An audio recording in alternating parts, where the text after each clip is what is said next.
Good morning, beautiful people. Welcome to Bible in a Year with Lovie. We are on day 88. Whoop, whoop. I am sitting in the door at... Where am I at? I am at a cereal plant in Martell, Ohio, getting loaded. It's a little noisy here.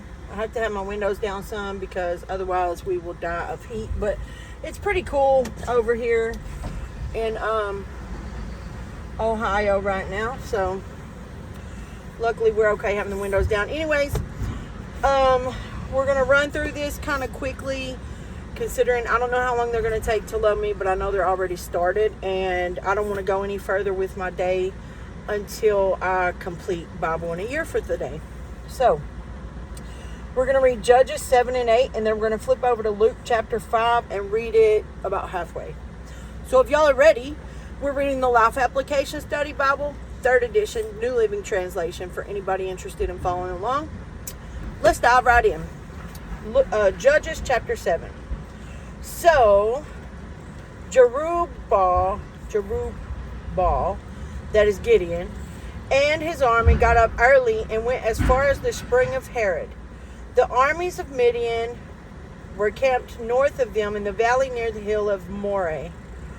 The Lord said to Gideon, "You have too many warriors with you. If I let all of you fight the Midianites, the Israelites will boast to me that they saved themselves by their own strength. Therefore, tell the people, whoever is timid or afraid may leave this mountain and go home." So 22,000 of them went home, leaving only 10,000 who were willing to fight. Oh, and I love this story too. Oh, such a good, man. Yeah. Anyways. But the Lord told Gideon, "There are still too many. Bring them down to the spring, and I will test them to determine who will go with you and who will not." When Gideon took his warriors down to the water, the Lord told him, "Divide the men into two groups. In one group, put all those who cup water in their hands and lap it with their tongues like dogs. In the other group, put all those who kneel down and drink with their mouths in the stream." Only 300 of the men drank from their hands. All the others got down on their knees and drank with their mouths in the stream. The Lord told Gideon, "With these 300 men I will rescue you and give you victory over the Midianites. Send all the others home." So Gideon collected the provisions and ram's horns of the other warriors and sent them home, but he kept the 300 men with him. The Midianite camp was in the valley just below Gideon. That night the Lord said, "Get up, go down into the Midianite camp, for I've given you victory over them. But if you're afraid to attack, go down to the camp with your servant Purah. Listen to what the Midianites are saying, and you will be greatly encouraged. Then you will be eager to attack." So Gideon took Purah and went down to the edge of the enemy camp. The armies of Midian, Amalek, and the people of the east had settled in the valley like a swarm of locusts. Their camels were like grains of sand on the seashore, too many to count. Gideon crept up just as a man was telling his companion about a dream. The man said, "I had this dream, and in my dream a loaf of barley bread came tumbling down into the Midianite camp. It hit a tent, turned it over, and knocked it flat." His companion answered, "Your dream can mean only one thing. God has given Gideon, son of Joash the Israelite, victory over Midian and all its allies." When Gideon heard the dream and its interpretation, he bowed in worship before the Lord. Then he returned to the Israelite camp and shouted, "Get up, for the Lord has given you victory over the Midianite hordes." He divided the 300 men into 3 groups and gave each man a ram's horn and a clay jar with a torch in it. Then he said to them, "Keep your eyes on me. When I come to the edge of the camp, do just as I do. As soon as I and those with me blow the ram's horns, blow your horns too, all around the entire camp, and shout for the Lord and for Gideon." It was just after midnight, after the changing of the guard, when Gideon and the 100 men with him reached the edge of the Midianite camp. Suddenly, they blew the ram's horns and broke their clay jars. Then all three groups blew their horns and broke their jars. They held the blazing torches in their left hands and the horns in their right hands, and they all shouted, "A sword for the Lord and for Gideon!" Each man stood at his position around the camp and watched as all the Midianites rushed around in a panic, shouting as they ran to escape. When the 300 Israelites blew their ram's horns, the Lord caused the warriors in the camp to fight against each other with their swords. Those who were not killed fled to places as far away as Beth Shittah, near Zerera, and to the border of Abel Meholah, near Tabbath. Then Gideon sent for the warriors of Naphtali, Asher, and Manasseh, who joined in chasing the army of Midian. Gideon also sent messengers throughout the hill country of Ephraim, saying, "Come down to attack the Midianites. Cut them off at the shallow crossings of the Jordan River at Beth-barah." So all the men of Ephraim did as they were told. They captured Oreb and Zeb, the two Midianite commanders, killing Oreb at the rock of Oreb and Zeb at the winepress of Zeb. And they continued to chase the Midianites afterward. And they continued to chase the Midianites. Afterward, the Israelites brought the heads of Oreb and Zeb to Gideon, who was by the Jordan River. Chapter 8. Then the people of Ephraim asked Gideon, "Why have you treated us this way? Why didn't you send for us when you first went out to fight the Midianites?" And they argued heatedly with Gideon. But Gideon replied, "What have I accomplished compared to you? Aren't even the leftover grapes of Ephraim's harvest better than the entire crop of my little clan of Abiezer? God gave you victory over Oreb and Zeb, the commanders of the Midianite army. What have I accomplished compared to that?" When the men of Ephraim heard Gideon's answer, their anger subsided. Gideon then crossed the Jordan River with his 300 men, and though exhausted, they continued to chase the enemy. When they reached Succoth, Gideon asked the leaders of the town, "Please give my warriors some food. They're very tired. I'm chasing Zebah and Zalmunna, the kings of Midian." But the officials of Succoth replied, "Catch Zebah and Zalmunna first, and then we will feed your army." So Gideon said, "After the Lord gives me victory over Zebah and Zalmunna, I will return and tear your flesh with the thorns and briars from the wilderness." From there, okay, Gideon. He said, "I'll return and tear your flesh with the thorns and briars from the wilderness." In other words, bruh, like, really feed us now? Like, but okay, since you want to be like that, I'm going to get you when I get back. Okay, Gideon. From there, Gideon went up to Peniel and again asked for food, but he got the same answer. So he said to the people of Peniel, "After I return in victory, I will tear down this tower." By this time, Zebah and Zalmunna were in Karkor with about 15,000 warriors, all that remained of the allied armies of the east, for 120,000 had already been killed. Gideon circled around by the caravan route east of Nobah and Jogbehah, taking the Midianite army by surprise. Zebah and Zalmunna, the two Midianite kings, fled, but Gideon chased them down and captured all their warriors. After this, Gideon returned from the battle by way of Heres Pass. There he captured a young man from Succoth and demanded that he write down the names of all the 77 officials and elders in the town. Gideon then returned to Succoth and said to the leaders, "Here are Zebah and Zalmunna. When we were here before, you taunted me, saying, 'Catch Zebah and Zalmunna first, and then we will feed your exhausted army.'" Then Gideon took the elders of the town and taught them a lesson, punishing them with thorns and briars from the wilderness. He also tore down the tower of Peniel and killed all the men in the town. Then Gideon asked Zebah and Zalmunna, "The men you killed at Tabor, what were they like?" "Like you," they replied. "They all had the look of a king's son."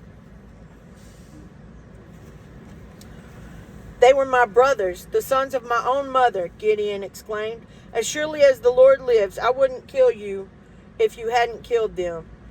Turning to Jether, his oldest son, he said, "Kill them." But Jether did not draw his sword, for he was only a boy and was afraid. Then Zebah and Zalmunna said to Gideon, "Be a man, kill us yourself." So Gideon killed them both and took the royal ornaments from the necks of their camels. Then the Israelites said to Gideon, "Be our ruler. You and your son and your grandson will be our rulers, for you have rescued us from Midian." But Gideon replied, "I will not rule over you, nor will my son. The Lord will rule over you. However, I do have one request, that each of you give me an earring from the plunder you collected from the fallen enemies, the enemies being Ishmaelites who wore gold earrings." "Gladly," they replied. They spread out a cloak, and each one threw in a gold earring he had gathered from the plunder. The weight of the gold earrings was 43 pounds, not including the royal ornaments and pendants, the purple clothing worn by the kings of Midian, or the chains around the necks of their camels. Gideon made a sacred ephod from the gold and put it in Ophrah, his hometown. But soon all the Israelites prostituted themselves by worshiping it, and it became a trap for Gideon and his family. That is the story of how the people of Israel defeated Midian, which never recovered. Throughout the rest of Gideon's lifetime, about 40 years, there was peace in the land. Then Gideon's son Joash returned home. He had 70 sons born to him, for he had many wives. He also had a concubine in Shechem who gave birth to a son, whom he named Abimelech. Gideon died when he was very old, and he was buried in the grave of his father Joash at Ophrah in the land of the clan of Abiezer. As soon as Gideon died, the Israelites prostituted themselves by worshiping the images of Baal, making Baal-berith their god. They forgot the Lord their God, who had rescued them from all their enemies surrounding them, nor did they show any loyalty to the family of Jerubbaal, that is Gideon, despite all the good he had done for Israel. It's a daggum shame how quick people can just turn. How quick our hearts turn, man. What's wrong with us? We really are born with wicked hearts. Like, you get rescued and then you forget your rescuer. Come on, guys. We got to do better than that. But we've all done it. I'm guilty of the same thing. Like, really, for real. So, yeah. We got to be more mindful of that. Like, you can't just keep turning on the one who keeps rescuing you, because eventually they're going to quit rescuing you. Real talk. Like, y'all think God don't get tired? God gets tired. Don't be making promises to God. You know, don't keep asking for forgiveness for something you keep doing. Because eventually he's going to be like, look, I'm tired of this. No, you're being rebellious. You're doing the exact same thing you keep saying you're going to quit. I'm speaking to myself when I'm saying this too, y'all. Like, you know, I have my own vices that I need to let go of, and I'm aware of that. And I'm a work in progress just like y'all are, and I know that God will deliver me and set me free from anything that I ask him to. So, yeah. Anyways, we're going to goodness gracious. No, we're going to stumble over to Luke chapter 5. We're going to read to verse 16. So, if y'all are ready, here we go. Luke chapter 5. One day as Jesus was preaching on the shore of the Sea of Galilee, great crowds pressed in on him to listen to the word of God. He noticed 2 empty boats at the water's edge, for the fishermen had left them and were washing their nets. Stepping into one of the boats, Jesus asked Simon, its owner, to push it out into the water. So he sat in the boat and taught the crowds from there. When he had finished speaking, he said to Simon, "Now go out where it is deeper and let down your nets to catch some fish." "Yes, Master," Simon replied, "we worked hard all last night and didn't catch a thing. But if you say so, I'll let the nets down again." And this time their nets were so full of fish they began to tear. A shout for help brought their partners in the other boat, and soon both boats were filled with fish and on the verge of sinking. When Simon Peter realized what had happened, he fell to his knees before Jesus and said, "Oh Lord, please leave me. I'm such a sinful man." For he was awestruck by the number of fish they had caught, as were the others with him. His partners, James and John, the sons of Zebedee, were also amazed. Jesus replied to Simon, "Don't be afraid. From now on, you'll be fishing for people." And as soon as they landed, they left everything and followed Jesus. Yes. In one of the villages, Jesus met a man with an advanced case of leprosy. When the man saw Jesus, he bowed with his face to the ground, begging to be healed. "Lord," he said, "if you are willing, I know you can heal me and make me clean." Jesus reached out and touched him. "I am willing," he said. "Be healed." And instantly the leprosy disappeared. Then Jesus instructed him not to tell anyone what had happened. He said, "Go to the priest and let him examine you. Take along the offering required in the law of Moses for those who have been healed of leprosy. This will be a public testimony that you have been cleansed." But despite Jesus' instructions, the report of his power spread even faster, and vast crowds came to hear him preach and to be healed of their diseases.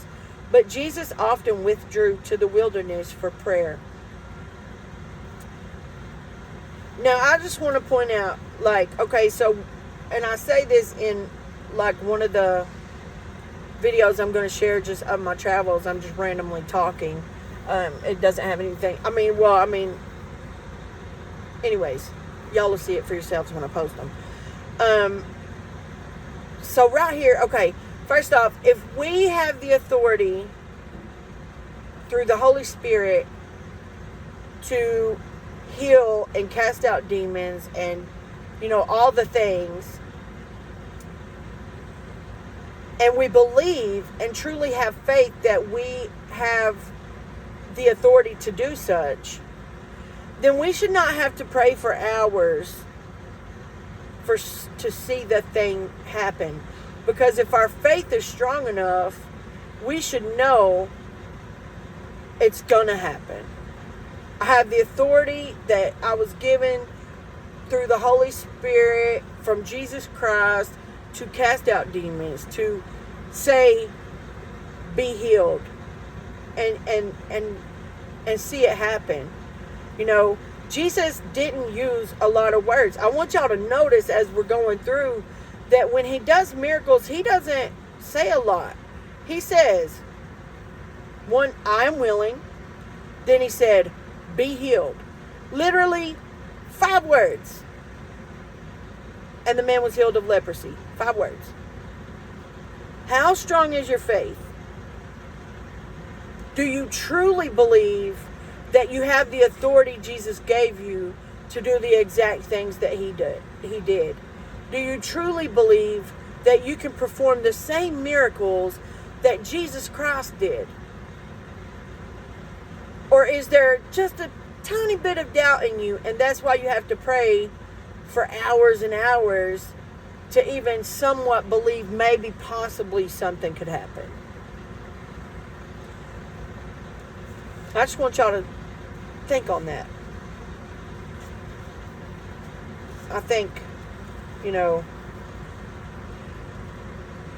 can have the strongest faith in the world and still have just a tiny little mustard seed of doubt.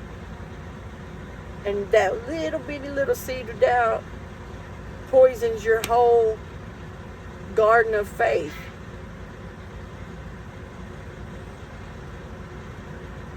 How much faith do you have? How much faith do I have? I'm on a mission to find that out for myself, Are you going to trust God? Do you trust God? Are you going to trust me? Are you going to trust me? I've heard God saying that for a long time now, and, all I can do is trust him. Do I believe right now that I can cast out a demon? I know that I can. But do I have that little bit of doubt, or am I a little nervous when it comes to that?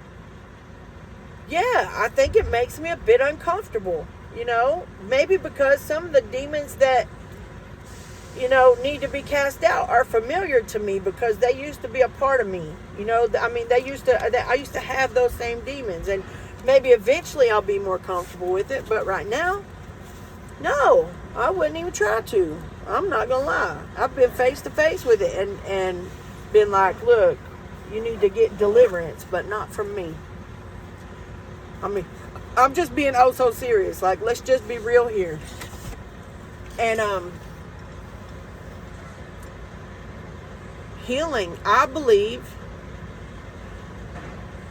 that I have the authority to do just like Jesus said and say, be healed.